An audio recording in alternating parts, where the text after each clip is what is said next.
Silakan sebelum saya mulai, aktifkan kameranya on cam ya. Sekali lagi sebelum kita mulai, silahkan diaktifkan kameranya. Saya buka. Assalamualaikum warahmatullahi wabarakatuh. Waalaikumsalam warahmatullahi wabarakatuh.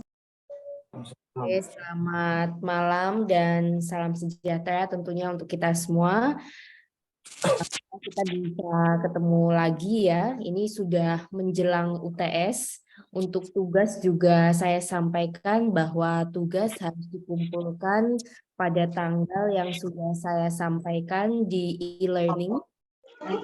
Rekap nilai tentunya akan saya lihat dari kehadiran, keaktifan di kelas, kemudian tugas dan UTS. Nah, nanti untuk UTS-nya saya sampaikan saja bahwa UTS-nya pilihan ganda ya, untuk memudahkan saya karena nanti udah di-mix, yaitu tugas itu nanti sudah merupakan paper atau penjabaran. That's why untuk UTS nanti saya berikan pilihan berganda. Untuk UTS nanti saya sampaikan bahwa UTS tentunya akan dilaksanakan sesuai dengan jadwal kuliah. Nah, untuk teman-teman yang berhalangan gitu ya, kalau tidak sangat urgent, saya harapkan tetap bisa mengikuti sesuai jadwal. Karena nanti untuk yang usul atau UTS susulan, izin teman-teman yang tidak, ini mohon dimatikan ya, di mute ya, supaya tidak mengganggu. Nanti tentunya soalnya akan berbeda. Jadi diupayakan supaya bisa mengikuti UTS sesuai dengan jadwal. Karena nanti untuk yang UTS susulan tentunya soalnya akan berbeda ya. Oke, kita masuk ke perkuliahan. 2 minggu, mestinya minggu lalu saya Zoom tetapi berhalangan. Jadi malam ini kita akan bahas 2 materi begitu ya, terkait dengan negara dan konstitusi. Oke, next. Nah, tentunya semua udah tahu lah ya pengertian dari negara, bahwa ini pertama kali itu muncul dan dikenal di Yunani dengan istilah polis gitu ya, atau negara kota. Nah, negara ini digambarkan dengan sebuah kota kecil yang melaksanakan kepemimpinan yang demokratis gitu ya. Jadi kalau dulu tuh awalnya negara itu awalnya di Yunani, dia bersifat kecil gitu ya, sebuah lingkup geografis yang cukup kecil dan kepemimpinannya dilakukan dengan demokratis. Nah, sebelum muncul negara demokratis, kalau kita flashback ke belakang, negara-negara itu terlebih dahulu menerapkan sistem kerajaan.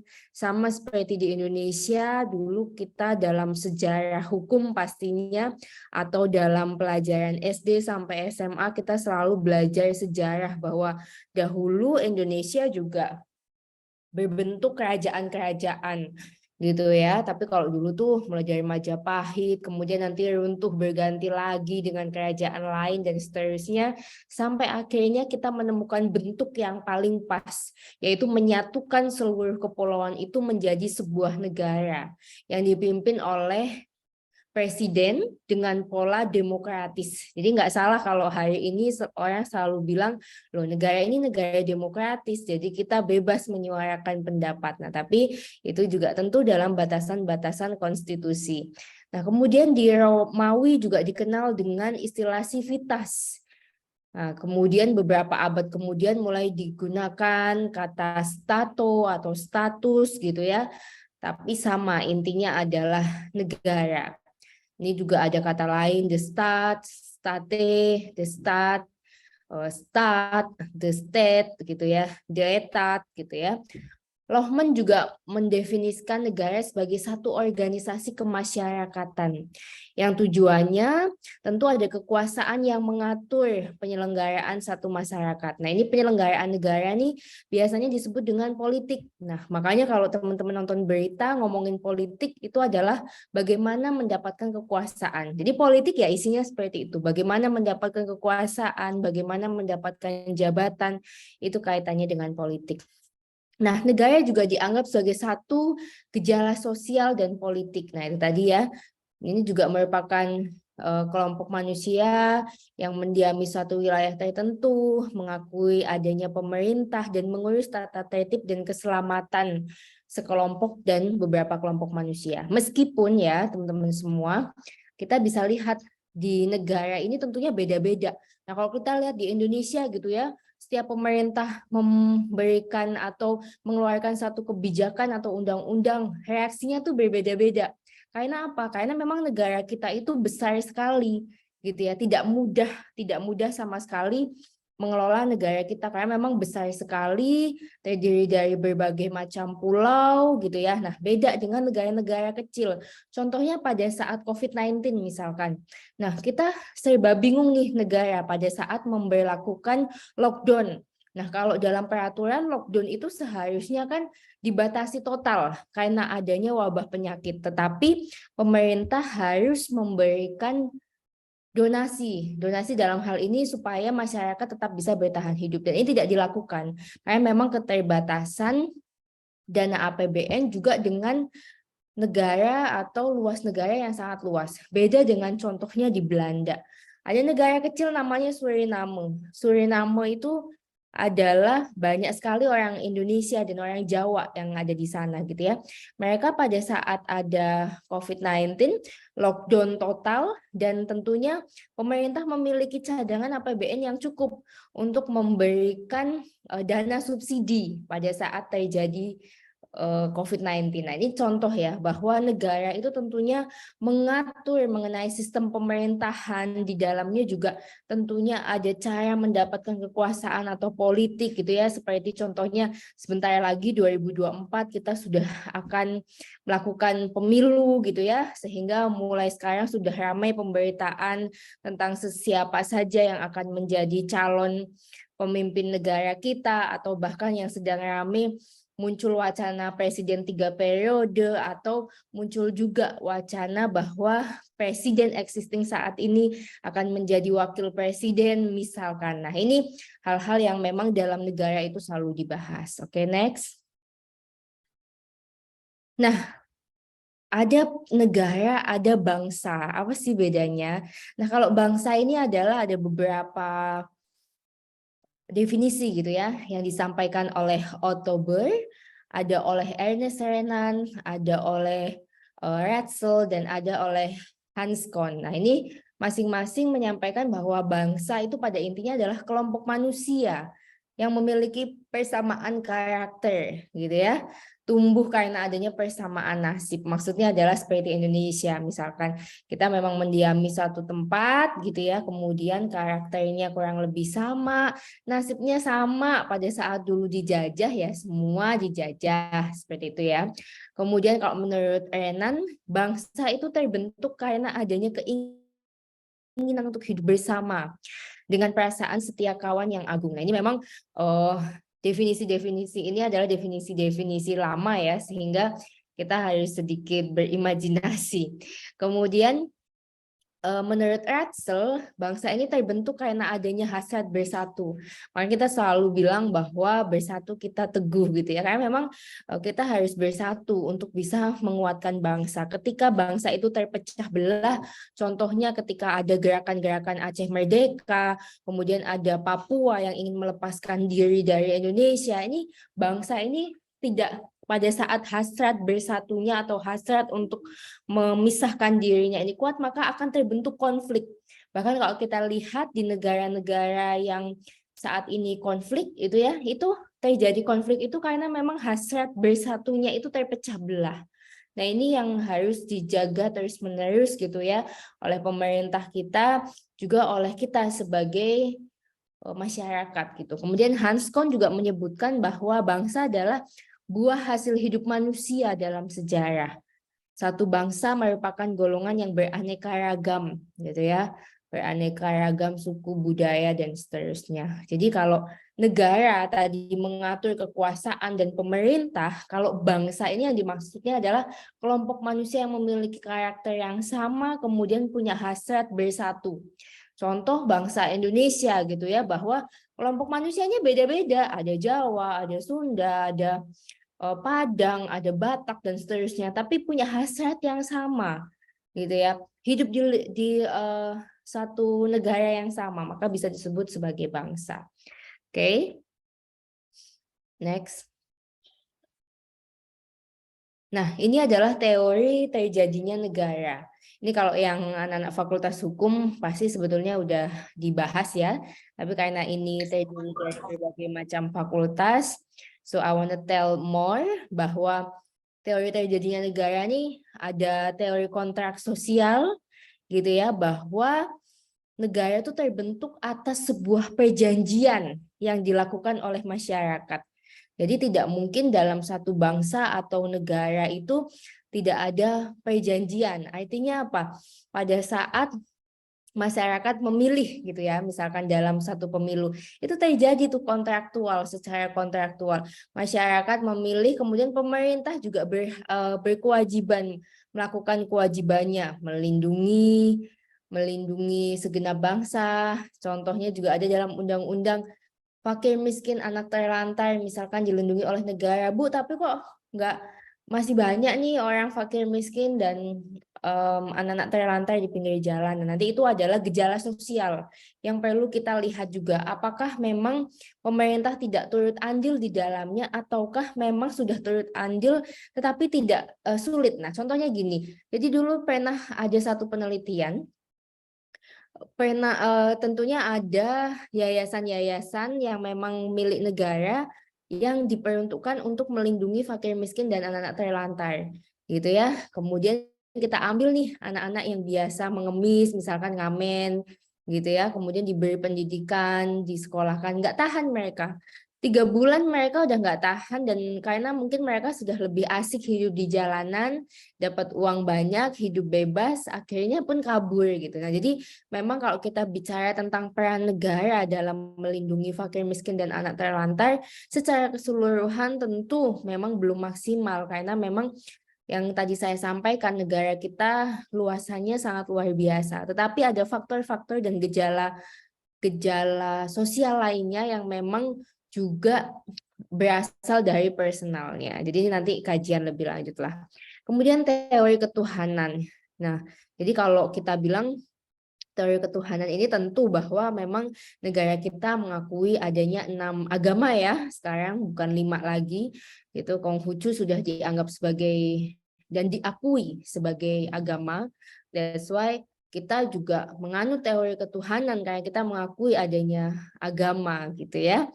Meskipun ini menjadi debatable juga ketika banyak sekali orang-orang misalkan di Jogja yang nggak mau bikin KTP. Kenapa nggak mau bikin KTP? Karena ditanya nih agamanya apa? Loh, saya nggak punya agama, saya ateis. Gimana kalau ditulis Islam? Ya nggak mau, karena saya nggak pernah sholat. Gimana kalau ditulis Kristen? Ya saya nggak mau juga gitu. Misalkan karena. Tapi ini kita secara keseluruhan negara kita juga menganut teori ketuhanan, dan banyak juga sekarang konflik-konflik yang terjadi justru karena ada misalkan sebagian kelompok yang ingin menjadikan negara ini sebagai negara yang berbasis Islam, misalkan kayak gitu ya.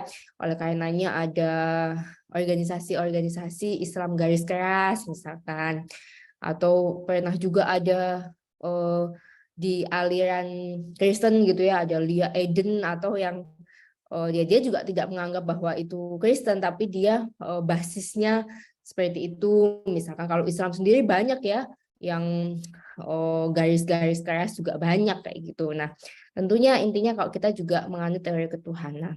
Kemudian teori kekuasaan, bahwa tadi kita sangat mengakui adanya politik gitu ya. Artinya bagaimana negara membentuk kekuasaan dan membuat peraturan itu melalui kekuasaan dan jabatan-jabatan sesuai dengan fungsinya, baik itu legislatif, eksekutif, maupun yudikatif. legislatif itu adalah DPR, pembuat undang-undang, eksekutif adalah presiden sebagai pelaksana dan jajarannya, kemudian yudikatif pengawasannya gitu ya, ada MK, ada KY, ada MK dan seterusnya. Kemudian teori hukum alam. Teori hukum alam yaitu negara itu ada karena adanya keinginan untuk memenuhi kebutuhan manusia yang bermacam-macam. Artinya negara ini merupakan satu regulator gitu ya, satu pemerintahan yang mengatur hajat hidup orang banyak. Oke, next. Nah, ini adalah sebab terjadinya negara. Kenapa sih bisa terbentuk sebuah negara? Karena ada pendudukan gitu ya, atau artinya menduduki satu wilayah tertentu. Kemudian ada juga sebab terjadinya negara itu karena pelepasan. Contohnya seperti Timur Leste, Bangladesh, itu dia melepaskan diri dari negara asalnya sehingga dia membentuk negara baru. Ada juga karena negara yang terbentuk karena pemecahan, gitu kan, melenyapkan satu negara dan muncul negara baru. Contohnya Jerman Barat, Jerman Timur, gitu ya, atau ada peleburan yang menjadikan satu, gitu ya. Oke. Nah, kalau untuk bentuk negara ini ada United States atau unitary state, makanya kita sering nanti kita akan bisa lihat mana saja negara yang unitary state atau yang federation atau negara serikat gitu ya. Nah, kalau unitary state atau negara kesatuan ini adalah yang mengatur semua kekuasaan di lingkungan wilayah negaranya yang berkuasa penuh hanya pemerintah pusat. Ya, seperti kita nih, ada pemerintah daerah, ada Bu, ada. Tetapi apakah basis pemerintah daerah itu terpusat kepada pemerintah pusat atau masing-masing? Nah, tentu saja kalau kita bentuknya kesatuan gitu ya. Jadi ada pemerintah daerah masing-masing untuk mengatur di wilayahnya masing-masing, tetapi basisnya itu secara keseluruhan itu ada di pemerintah pusat. That's why ada presiden gitu ya. Nanti ada gubernur, wali kota, sampai dengan kepala desa gitu ya. Karena memang kita besar sekali sehingga kalau bentuk yang disetujui oleh para founding fathers kita adalah negara kesatuan. Nah, ini pelaksananya terbagi dalam dua macam, negara dengan sistem sentralisasi atau kesatuan dengan sistem desentralisasi atau otonomi daerah. Nah, kemudian kalau negara serikat atau federation ini adalah negara yang mempunyai negara bagian, gitu ya. Jadi terdiri dari beberapa negara gabungan. Nah, negara ini awalnya berdaulat, ini seperti federasi itu seperti Amerika Serikat, gitu ya, dan negara bagian-bagian, gitu ya.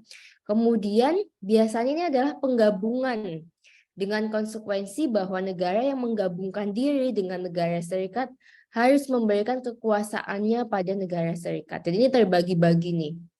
Oke, next. Nah, apa sih tugas-tugas pemerintah gitu ya? Kita sering bilang kalau negara kacau, ini pemerintahnya yang salah. Kalau BBM naik, segalanya pemerintah lah pokoknya. Ya kan? Nah, sebenarnya apa sih tugas-tugas pemerintah? Yang pertama adalah pemerintah tuh punya tugas menciptakan kondisi yang aman gitu ya dari segala kemungkinan ancaman. Makanya angkatan kita tuh militer kita tuh terdiri angkatan darat, laut, udara. Baik di udara itu ada batasan yang jelas, di laut ada zona ekonomi eksklusif, di darat juga jelas. Nah, ini sehingga memang ini tugas pemerintah nih.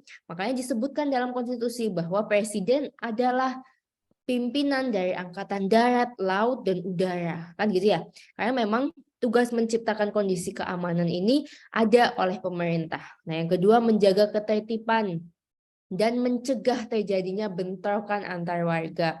Itu sebabnya sebagai publik, sebagai pemerintah atau sebagai seorang memiliki jabatan publik itu sangat harus berhati-hati dalam menyampaikan pidato kenegaraan atau apapun sifatnya, karena memang tugasnya mencegah adanya bentrok antar warga, tidak boleh memunculkan unsur sara dan seterusnya.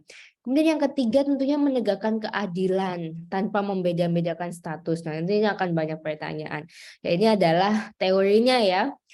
Kalaupun dalam prakteknya ada miss dan seterusnya itu hal yang lain. Tapi yang kita pelajari adalah tentunya negara melalui aparat penegak hukumnya itu harus menegakkan keadilan tanpa membedakan status atau equality before the law.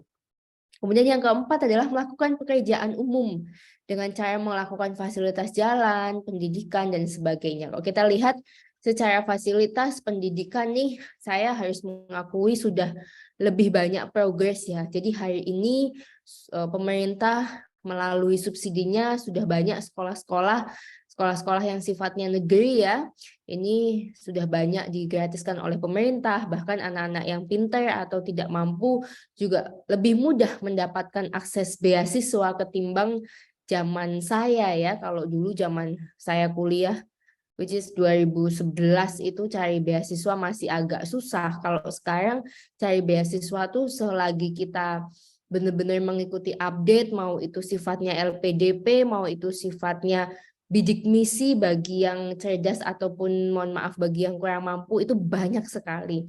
Asalkan kita mau mencari gitu ya. Untuk pendidikan, kesehatan juga sudah ada BPJS ya, meskipun kita kalau bahas BPJS nanti ada plus minusnya Bu dan seterusnya. Tetapi saya kira BPJS ini juga sangat membantu ya. Contohnya misalkan bagi saya yang punya BPJS tapi misal tidak saya gunakan, tetapi memang itu menjadi persyaratan wajib.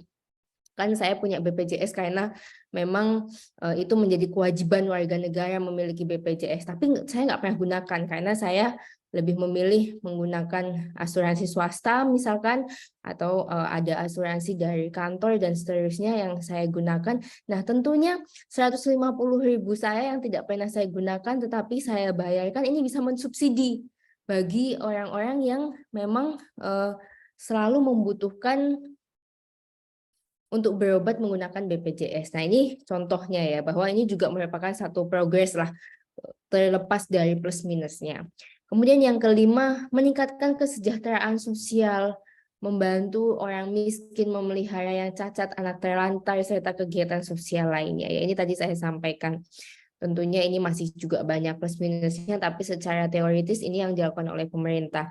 Kemudian menerapkan kebijakan ekonomi yang menguntungkan rakyat. Jadi kalau pemerintah tiba-tiba melakukan kebijakan atau memberikan kebijakan menaikkan harga BBM, atau misalkan ada kenaikan barang pokok, bahan-bahan pokok, ini juga tentu harus dikaji ya. Biasanya pemerintah tentunya telah memberikan pengumuman dan seterusnya, meskipun ya nanti sering ada demo dan seterusnya.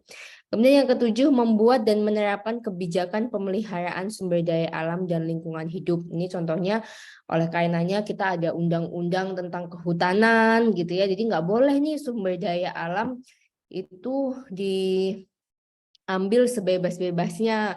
Kemudian juga ada mengenai peraturan gas and oil and gas gitu ya. Jadi ini juga ada peraturan-peraturan tertentu tentang sumber daya alam yang sifatnya terbatas, baik itu sifatnya oil and gas dan lain sebagainya. Oke. Oke, ini untuk materi 1 sudah selesai. Selalu ada quotes-nya.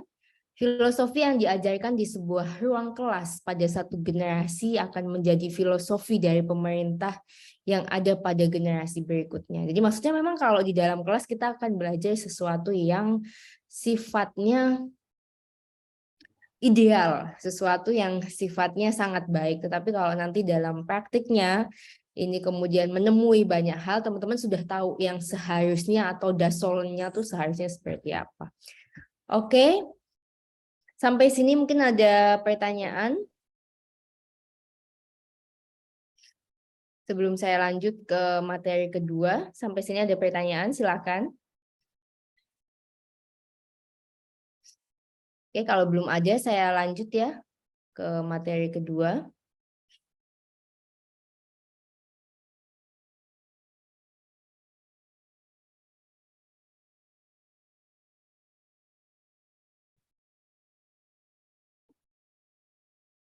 Mbak Lili bisa langsung ditayangkan materi kedua.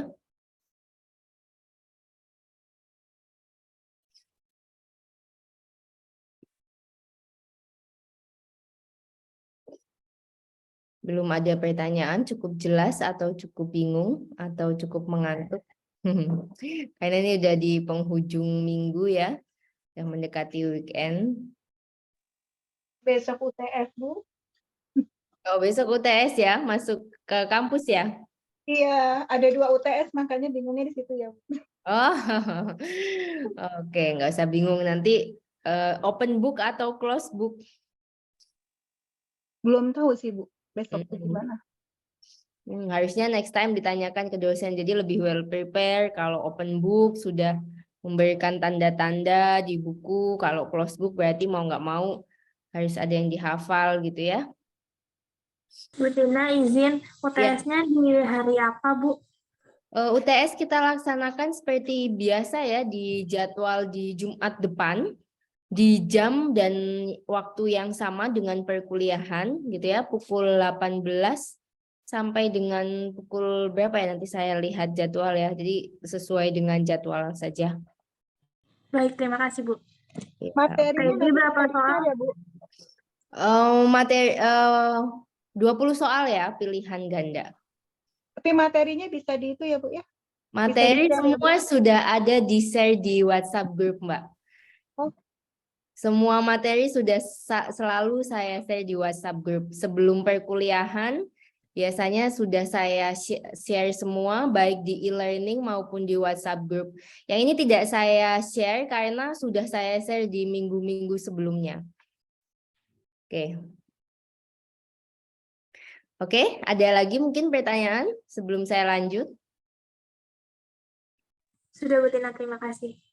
Oke, kita lanjut. Kalau tadi kita bahas mengenai negara, mengenai bangsa, mengenai sejarah terbentuknya satu negara dan bagaimana negara itu bisa terbentuk, kita akan menyambung kepada konstitusi. Nah, ini sekali lagi kalau anak-anak hukum pasti udah sangat familiar, tapi untuk teman-teman yang bukan dari hukum, kita harus memberikan pemahaman juga mengenai apa itu konstitusi. Next. Nah, konstitusi itu dalam praktik itu lebih luas daripada pengertian undang-undang dasar, kan gitu ya. Kita selalu bilang undang-undang dasar 1945, tapi sebenarnya ada yang lebih luas daripada itu, yaitu konstitusi.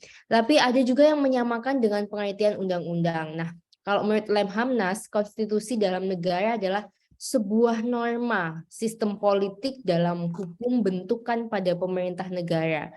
Biasanya dikodifikasikan sebagai dokumen tertulis. Jadi paling gampang memang kalau bilang konstitusi kita itu ya adalah Undang-Undang Dasar 1945.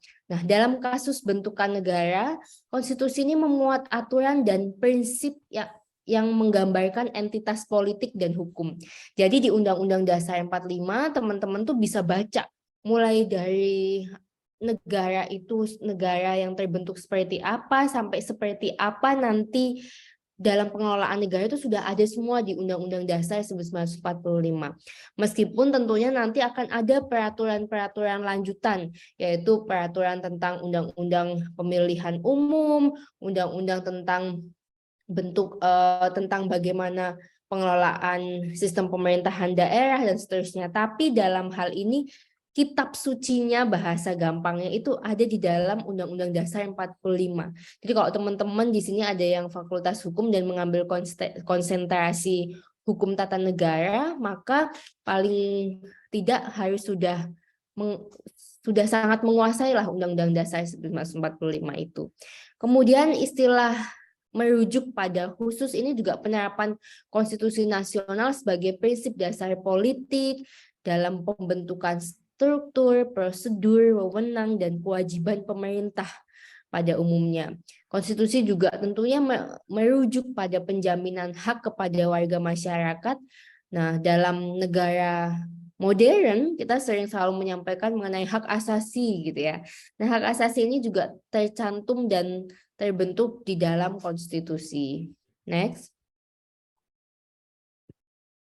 Nah, konstitusi ini sebagai hukum dasar karena berisi aturan, ketentuan tentang dasar negara gitu ya, tentang Pancasila, kemudian sumber kekuasaan lembaga negara, tentang tadi legislatif, eksekutif, yudikatif, kemudian dasar adanya dan sumber bagi isi aturan hukum yang ada di bawahnya. Makanya teman-teman sering dengar ada judicial review gitu ya yang dilakukan ke Mahkamah Konstitusi. Maksudnya adalah ketika ada satu peraturan yang tidak sesuai dengan undang-undang dasar, maka ini tidak sesuai dengan konstitusi kita, sehingga perlu adanya judicial review gitu yang dianggap bertentangan dengan undang-undang dasar kita. Kemudian konstitusi juga sebagai hukum yang tertinggi gitu ya. Aturan-aturan yang terdapat dalam konstitusi itu sifatnya hierarki. Nanti teman-teman bisa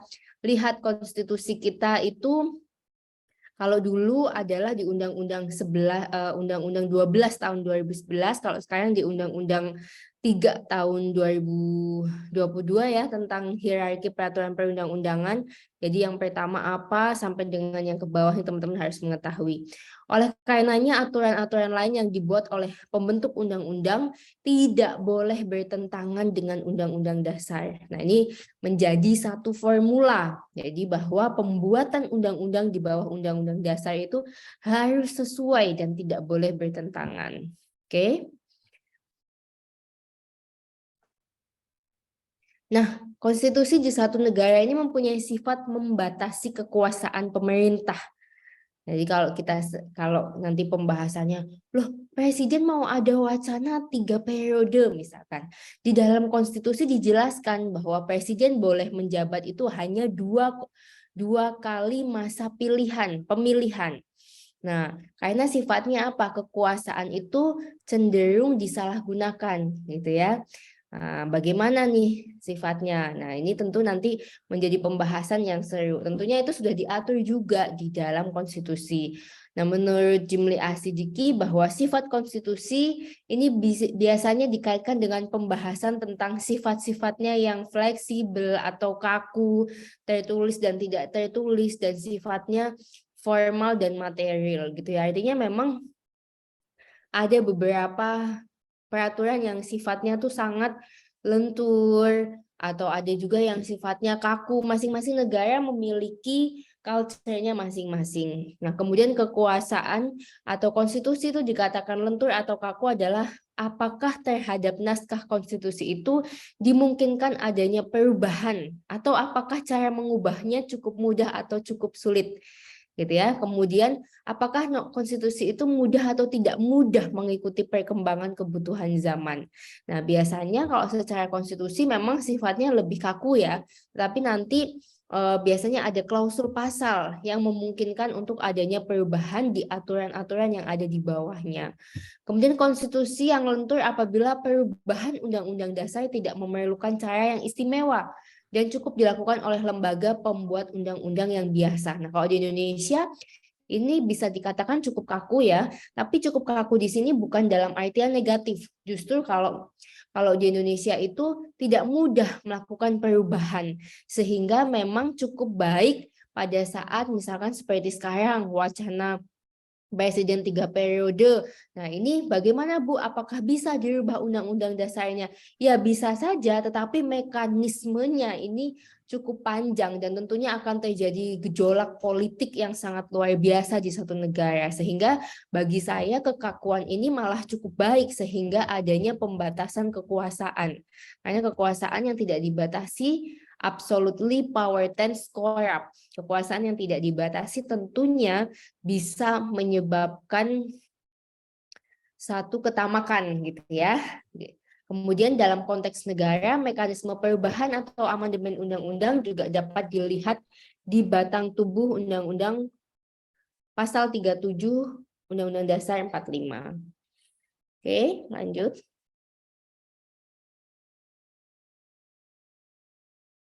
Nah, kalau kita melihat tujuan konstitusi, tentunya ada 3. Yang pertama adalah memberikan pembatasan sekaligus pengawasan terhadap kekuasaan politik. Ya, jadi kalau tidak dibatasi, tidak diawasi, tentunya kinerjanya tidak akan maksimal. Kemudian yang kedua, melepaskan kontrol kekuasaan dari penguasaan diri. Jadi memang kontrol kekuasaan ini juga bisa dilakukan oleh masyarakat. Nah, masyarakat di negara demokratis ini boleh melakukan demo, boleh melakukan, bahkan ketika bersengketa dengan pemerintah bisa mengajukan gugatan ke TUN gitu ya, ke Pengadilan Tata Usaha Negara, karena ini sifatnya memang merupakan satu kontrol. Kemudian yang ketiga, memberikan batasan-batasan ketetapan bagi para penguasa negara dalam menjalankan kekuasaan. Itu tadi memberikan batasan bahwa presiden dan wakil presiden hanya boleh 2 periode, yang sebelumnya seperti itu ya. Nah, ini juga merupakan batasan-batasan. Yang kemudian next. Nah, fungsi konstitusi ini tentunya ada berbagai macam. Yang pertama tentunya sebagai penentu atau pembatas kekuasaan negara, sebagai penghubung hubungan kekuasaan antar organ negara. Jadi organ negara itu banyak ya, ada terbentuk dari kementerian-kementerian gitu ya. Kemudian sebagai pengatur hubungan kekuasaan antara organ negara dengan warga. Itu sebabnya warga negara bisa mengakses banyak hal yang sifatnya dibuat oleh pemerintah untuk pelayanan, misalkan keimigrasian, misalkan dinas kependudukan gitu. Kemudian yang keempat sebagai pemberi atau sumber legitimasi terhadap kekuasaan negara dalam penyelenggaraan kekuasaan negara. Kemudian yang kelima sebagai symbol of unity, pemersatu, sebagai identity of nation, dan sebagai center of ceremony. Gitu ya. Kemudian yang keenam sebagai social control, baik di bidang politik maupun bidang sosial ekonomi. Jadi ketika misalkan ada konflik nih, konflik berkepanjangan atau ada konflik saat politik, ada black campaigns, ada dan seterusnya, ini pemerintah harus mampu mengendalikan. Kemudian yang keenam sebagai sarana social engineering dan social reform. Kalau ternyata ada kebutuhan nih di negara kita bahwa ternyata sekarang ada sistem pembayaran melalui fintech atau financial teknologi, maka dibentuk tuh undang-undang mengenai fintech. Ternyata sekarang ada alat transportasi yang sifatnya online, maka diatur juga dalam undang-undang transportasi, termasuk di dalamnya adalah transportasi online. Nah, sehingga memang hukum ini terbentuk juga dari kebutuhan masyarakat yang seiring sejalannya waktu itu melakukan reform atau adanya progresivitas. Kemudian next. Nah, kemudian nilai konstitusi.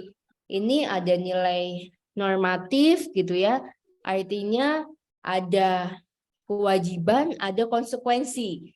Gitu ya. Itu sebabnya nilai konstitusi itu ada hak tapi ada kewajiban. Ada punishment juga di dalamnya. Kemudian nilai nominal. Nilai nominal ini adalah secara hukum konstitusi itu berlaku gitu ya. Sehingga ada ketentuan mengenai pasal-pasal. Kalau ada hukuman itu berapa lama, kemudian kalau ada denda itu seperti apa. Meskipun nilai-nilai ini akan diatur lebih lanjut di peraturan yang ada di bawahnya. Tetapi secara normatif, secara nominal, ini nantinya akan diatur. Seperti tadi contohnya kekuasaan itu boleh berapa lama gitu ya. Kemudian nilai yang sifatnya sematik, artinya dikaitkan dengan pihak penguasa. Karena memang di dalam konstitusi banyak sekali mengatur mengenai bagaimana jalannya kekuasaan negara. Oke, next. Kemudian Undang-Undang Dasar sebagai konstitusi negara Republik Indonesia. Jadi teman-teman jangan bingung kalau ditanya konstitusi negara kita apa? Negara konstitusi kita adalah Undang-Undang Dasar 1945 gitu ya, yang mulai berdaulat pada tanggal 17 Agustus 45 sebagai hari kemerdekaan kita, kemudian disahkan oleh PPKI pada tanggal 18 Agustus 1945. Nah, tentunya sudah mengalami beberapa kali perubahan ya, disesuaikan dengan kondisi perubahan dan perkembangan sejarah ketatanegaraan yang terus mengalami dinamika. Okay, well next. Oke, dan ini adalah quotes-nya.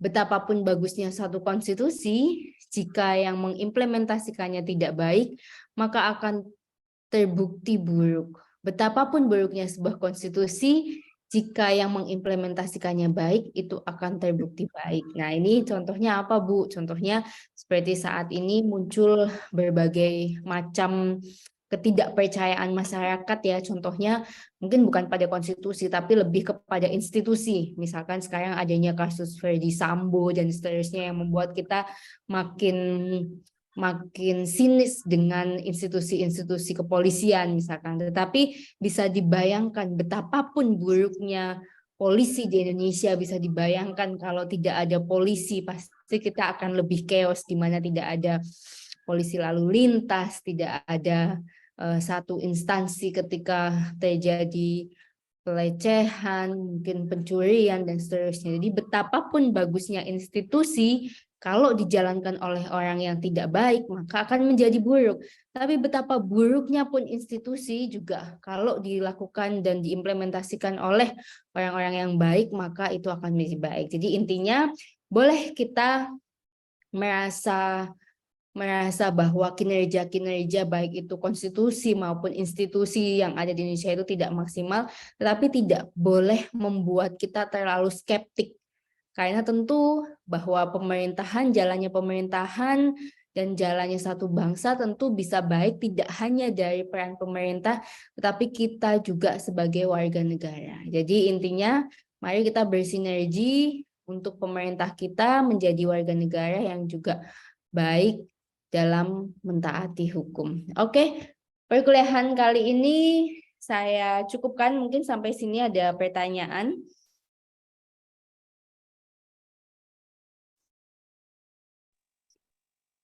Kayaknya udah mulai loading karena besok mau TS katanya gitu ya.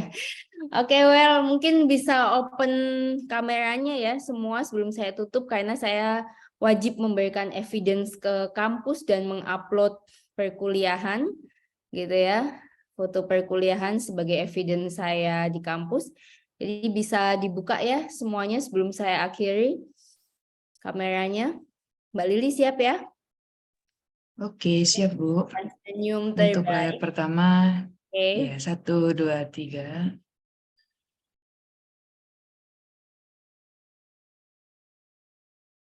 Untuk layar kedua, 1, 2, 3. Baik, sudah Bu. Oke, kalau tidak ada pertanyaan, saya cukupkan. Saya juga udah ngos-ngosan karena sudah mulai hamil tua ya. Jadi suara saya juga udah sangat terbatas. Well, mudah-mudahan apa yang saya sampaikan memberikan manfaat. Terima kasih untuk teman-teman yang selalu senantiasa exciting mengikuti kelas saya. Meskipun tumben hari ini nggak ada yang bertanya. But it's okay.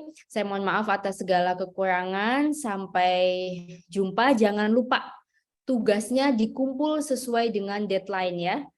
Itu yang pertama. Kemudian yang kedua, minggu depan akan ada UTS. Tolong ikuti UTS sesuai dengan jadwal, karena nanti yang menyusul akan mendapatkan soal yang berbeda. Gitu ya. Jadi nggak usah nanya nih sama temennya kemarin soalnya apa, karena soalnya pasti akan berbeda. Oke, well, sampai bertemu. Salam sehat dan salam hormat.